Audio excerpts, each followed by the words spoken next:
collaboration with the Cyprus Mail, this is the Cyprus News Digest with Rosie Haralambous.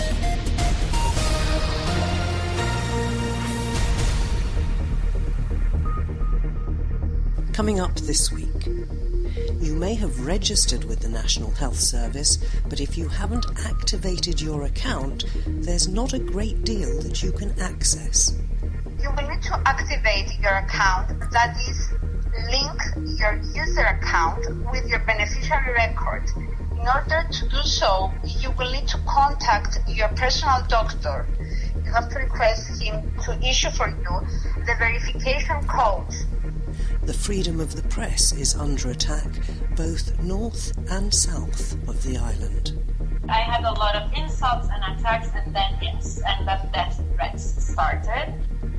And the Commissioner for Children's Rights makes a strong intervention with the Interior and Health Ministries about the conditions at the reception centres on the island for asylum seekers. We talked on the programme before about the health insurance organisation and how you can sign up for it, and it's been going now for some considerable time. But it's recently come to my attention that if you want to get the full use of your account with the HIO, then you need to activate it. And this is particularly apposite at the moment because if you want to, for example, book a COVID vaccine, which at the moment is for the over 80s, I think, then you need to have an active account. How do you go about doing that?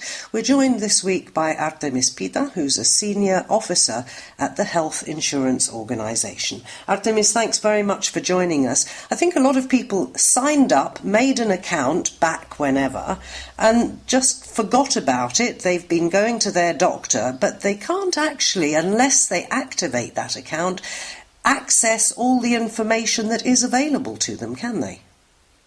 Yes, what you said is exactly right. If you have only created a user account, but if you have not activated it, as you have said, you cannot really do many things through that account. So you can understand better how to have full usage of your user account. You will need to activate it. So I will tell you a bit of what you can do once you have a user account and what you can do once you have activated it, that is linked it with your beneficiary record. So you have a user account. What you can do through your user account is to submit GHS enrollment requests. That is, you can submit an enrollment request for yourself and for your friends, for whomever gives you their personal information, so you can submit an enrollment request on their behalf. From there on, you can manage this request by viewing the status of each request, that is, if it has been approved, if there is the personal doctor has accepted the request. But this is pretty much all you can do from a user account. You can also search for healthcare providers, but you cannot view your personal information, you cannot view your medical history. You have no access on the prescriptions your healthcare providers have prescribed for you. So pretty much that's it. You cannot do anything else. Only submit GHS enrollment requests from a simple account. So in order to actually get the most out of your account, you must activate it. How do you go about doing that?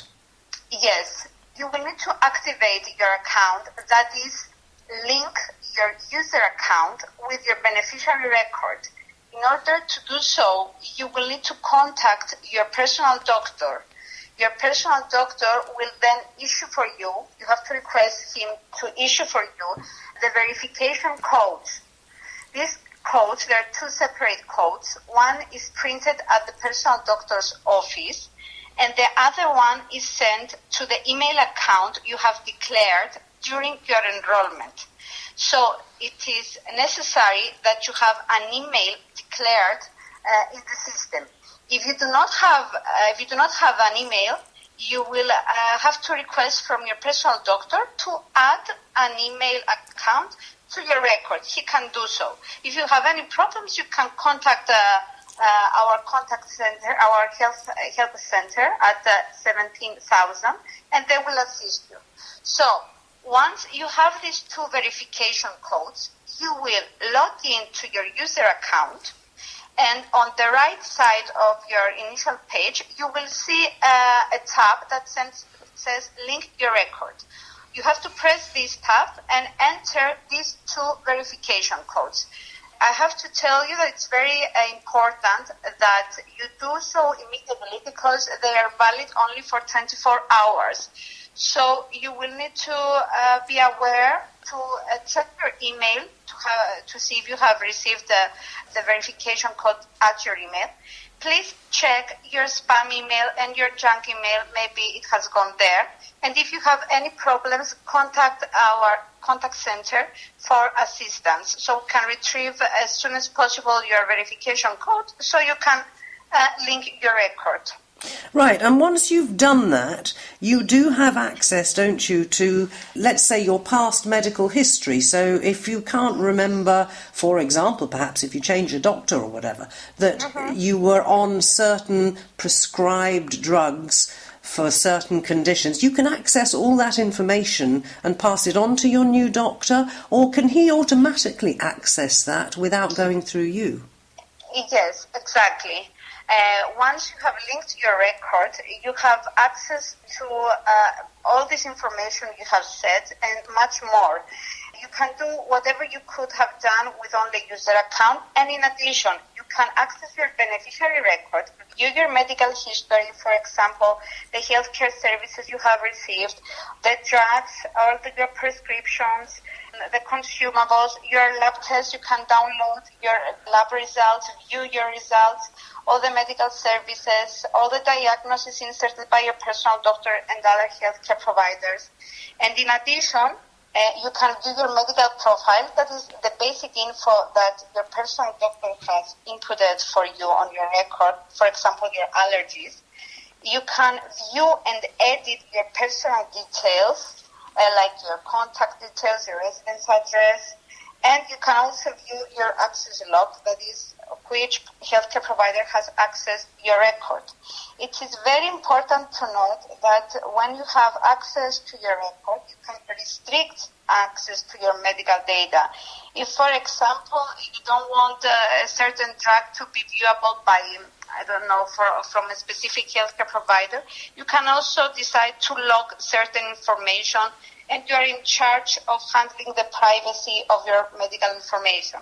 Otherwise, everything is available for all the healthcare providers that will access your record. Another reason that it's very important to link your record is if you have a minor child, you will automatically have access to his medical data as well. So you can view the drugs that was prescribed by the doctor, any clinical notes entered by the doctor, his lab results, and this is the only way that you can view this information. Also, because you have asked me about the personal doctor, once you have activated your account, you can also submit a request to change your personal doctor. You cannot do this when you have only a user account. You have to have it linked with your record. So once you have linked your record and activated your account, you can submit a request to enroll to a different personal doctor once the 6 months timeline has passed. Currently, we have also added a feature for the COVID vaccination. So it is on once you log in your beneficiary record, you can view on the left side menu the link to the COVID vaccination appointments. And once you hear the announcement on the news, you can log in your beneficiary record at the beneficiary portal, select this link, and choose your appointment to get vaccinated.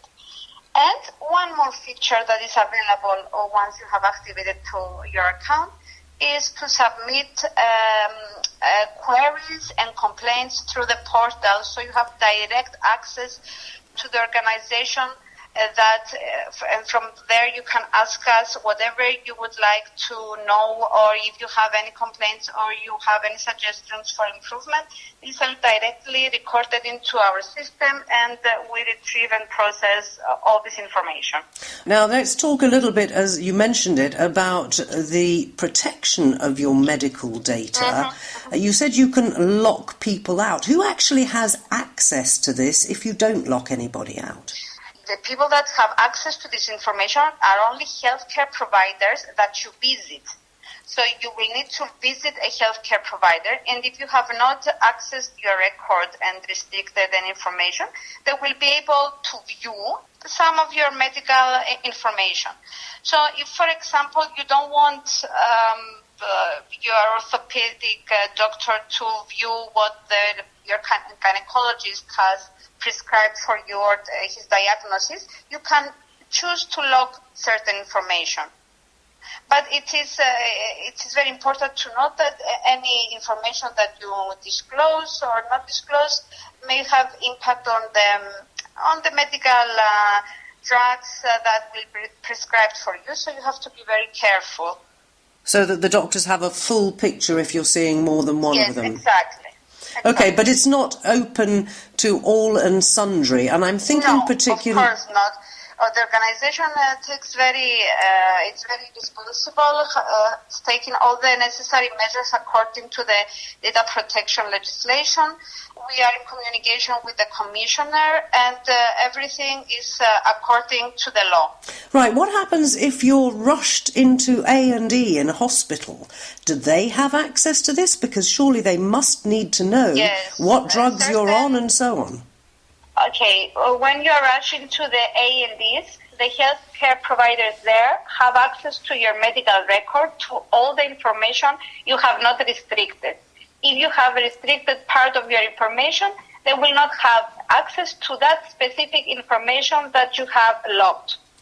So it would seem that it would be very silly for people, particularly in terms of the interaction of prescribed drugs and so on, to lock any information about the sorts of medication that you might be on, because then there's the possibility of interaction if the wrong drugs are prescribed in A&E. Yes, once the beneficiary attempts to log information, his medical information, we have a small notification warning sign that this may affect the medical treatment that you will receive.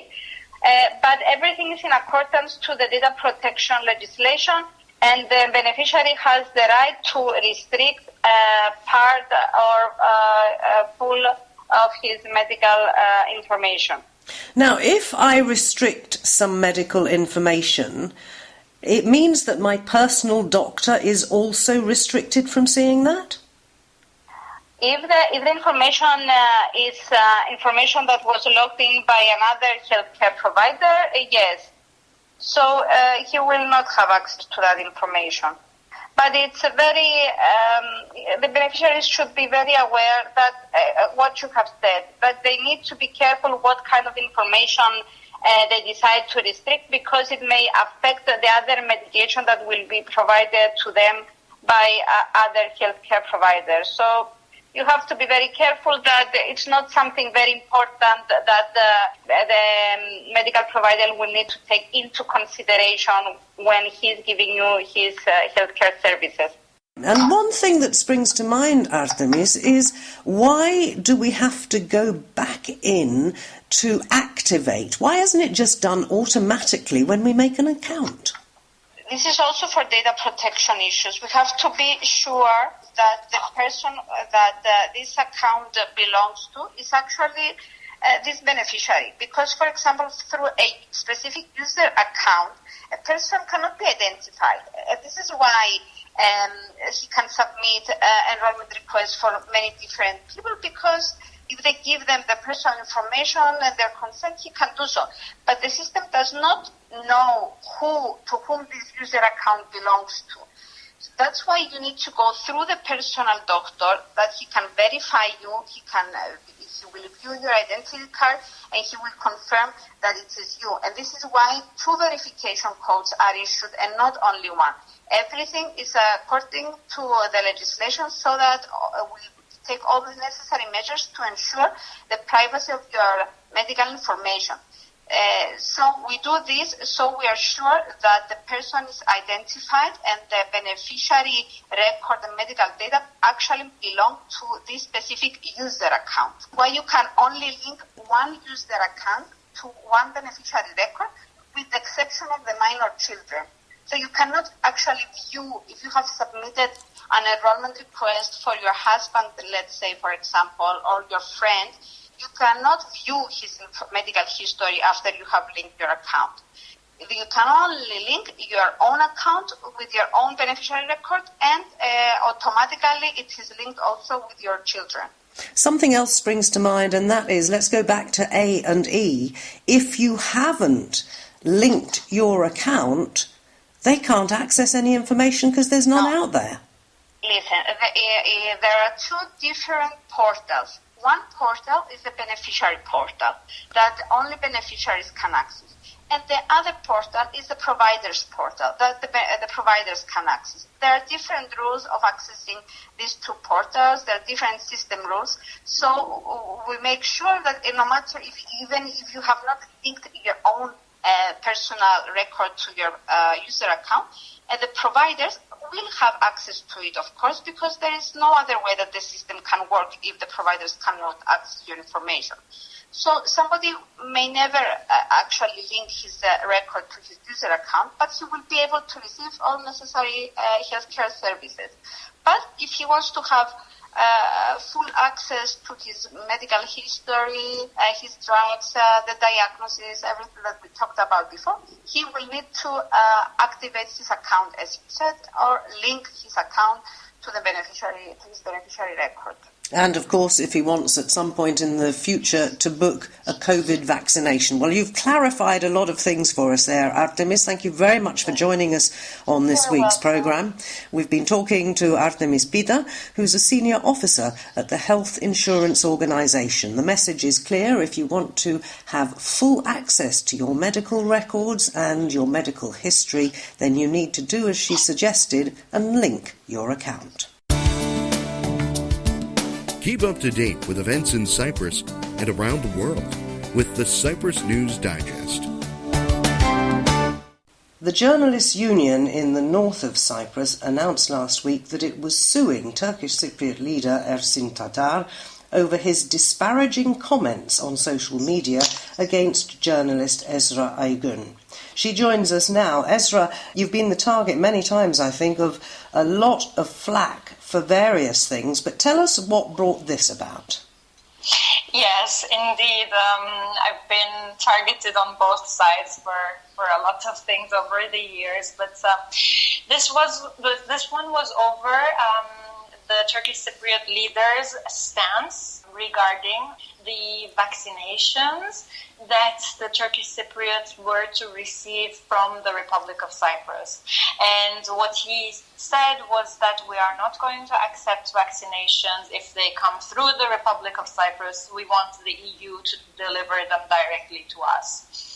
Now, God knows what he was thinking when he was saying this. I mean, was he expecting a plane to land in Ercan to deliver the vaccinations? But it was nonsense. It made me furious because it was a political game at the expense of the health of the Turkish Cypriots, of his own people. So on my social media account, I wrote a comment and I, in summary, I said you cannot risk the people's health because you want to play the sovereignty game or the game of being a state or statehood, and you have to accept that vaccinations, no matter how they arrive, because the people are not your prisoners or your pawns, in your political games. So he took Twitter very Trump style, and he replied to me saying, cheap and undignified, you should do better, at least keep quiet, and he spelled quiet wrong, and give us a chance. This is what he said. And of course, when a leader responds to a journalist in this way, this provokes many others, like far-right nationalist people, to attack that journalist. So, and I think you've had death threats as a result of this. Is that right, yes, Ezra? Yes. I had a lot of insults and attacks, and then death threats started.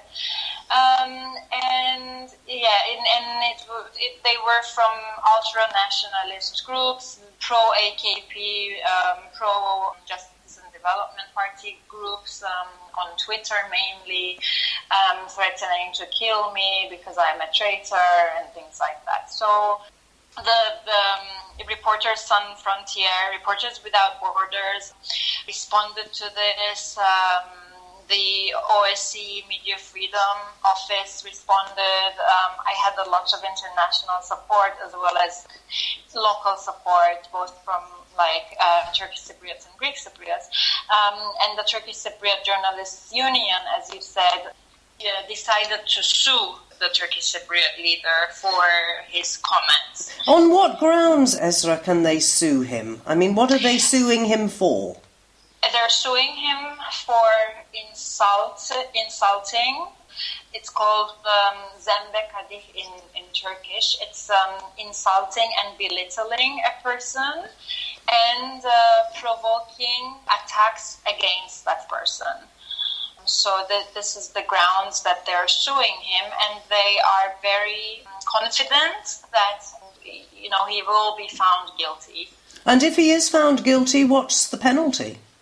It's financial penalty. It would be a financial penalty, and it would serve as a very good lesson, I guess, to other politicians, because really, I mean, very rapidly in the past year, we are seeing that more and more politicians in the Turkish Cypriot side are starting to behave like the politicians in Turkey. They are not respecting freedom of expression. They are not respecting media freedom. They are not tolerating any kind of criticism. And we have seen examples before where, again, the Turkish Cypriot leader called some journalists foreign agents and accused them on spying. I mean, these are very, very dangerous signs that we are following in the footsteps of Turkey, where we know there are no free journalists, literally. So, yes, we have to take action, and we have to stand very firm in the face of such behavior, so that they don't manage to turn the northern part of Cyprus into Turkey in the sense. Yeah, well, Erdogan has an appalling reputation, doesn't he, for imprisoning and silencing and worse journalists. How did the death threats make you feel? You're not actually in North Cyprus at the moment, I think, but still, it's very worrying. I mean, how did you feel when you got those death threats? Well, I thanked my lucky stars that I am not in Cyprus. I mean, I did receive death threats before while being in Cyprus, and that is much more distressing when they know where you live, and because it's a very small place, and I mean, anybody can find anyone. So it didn't affect me as much as it would have had I been in Cyprus. It was easier to just, report it and just, carry on with my life, because I do feel safer being away from Cyprus, unfortunately. Yeah, that's very sad indeed. Now, let me ask you about the timeline on this. You can sue somebody. Is the court system in the north of Cyprus as slow as it is in the south? It is, unfortunately, it is very slow, and I think it is even slower now with the COVID. And so I don't know exactly how long this will take, but we can expect it to result in a couple of years, probably, not immediately. And in the meantime, I suppose you're carrying on with work, and there has been no indication, I don't suppose, that Ersin Tadar might even apologise for his very unpolitician-like behaviour? No, there is no indication. I think he is very proud of his behavior and his new style. And again, I will repeat, it's very much Trump style. And so I don't believe he is going to apologize in any way. And so I will be seeing him in court. Well, I wish you the very best of luck, Ezra. Stay safe, and thank you very much indeed for joining us. Thank you, Rosie. And that was Ezra Aygin, who is the journalist at the centre of a storm in the north of Cyprus, where apparently it seems that those in authority are taking a leaf out of Turkish President Tayyip Erdogan's book and making life very difficult for journalists who don't toe their line. This is the Cyprus News Digest with Rosie Haralambous. You may recall that on a programme a couple of weeks ago we discussed the incident at the Purnara reception centre where fights broke out between Syrian and African asylum seekers. There are quite a few unaccompanied minors in our reception centres, and that brought along the Commissioner for Children's Rights, who has sent a strongly worded intervention to the various ministries concerned. She tells me that she expressed her disappointment and strong concern regarding the conversion of the two reception centres, the one at Purnara and the other at Kofinu, from reception centres into closed ones, essentially making them detention centres. She says the decision violates fundamental freedoms and basic rights of children who are very vulnerable. She carries on to say that by the decision of closing the centres and accepting more people but not letting anyone leave, they have been turned into detention facilities, which is in violation of the international conventions and national laws regarding the treatment of asylum seekers, including families with children and unaccompanied minors. As far as the centre in Kofinu is concerned, the Commissioner pointed out that the decision to turn it into a closed centre also has serious and disproportionate consequences on children in relation to their rights. Specifically, she said, the centre is home to children of all ages who attend primary and secondary schools in the Republic. Although from November until the Christmas holidays, those schools operated with the physical presence of students, these particular children were not allowed to go because of the measures to close the centre, and therefore they couldn't attend their schools. She said, in her opinion, the attempt by the ministry to impose distance education on these children residing in Kofinu while the schools were operating with the physical presence of other students was a clear violation of the principle of non-discrimination, the best interest of the child, and their right to education. Based on all the facts that the Commissioner gathered, she requested from the Minister of Interior Affairs and the Minister of Health that they inform her why it was decided to convert the two centres into closed ones and the evaluation that took place before this measure was decided in relation to the principles of necessity and proportionality. She strongly requested, she told me, that they implement the suggestions made regarding the treatment of unaccompanied minor applicants, families with children, and vulnerable people living in Purnara, and to re-evaluate the necessity of this measure on the basis of the principles of proportionality and the intended purpose. Now, all this was reported in the press at the beginning of this week. Midweek, the Interior Minister, Nikos Nouris, was invited to what he called the State Television Channel, CYBC. When asked about the contents of the letter, and indeed what his ministry was doing about it, he declared that he hadn't seen it. When pressed, he questioned the sources of the letter, was told it was one of our leading newspapers and tried to deflect the questions by suggesting that the journalist hadn't cross-checked his sources. He declared again that he had not seen the letter, suggesting that it hadn't ever arrived. And he didn't answer questions about whether anything was going to be done about the conditions at the camps, which come under his ministry's remit. What's interesting, particularly this week, considering what we've been talking about on the programme, is the fact that it seems that in the Republic of Cyprus, just like as we've heard in the north of the island, we have politicians who are impugning the credentials of journalists who dare to ask questions to which citizens deserve an answer.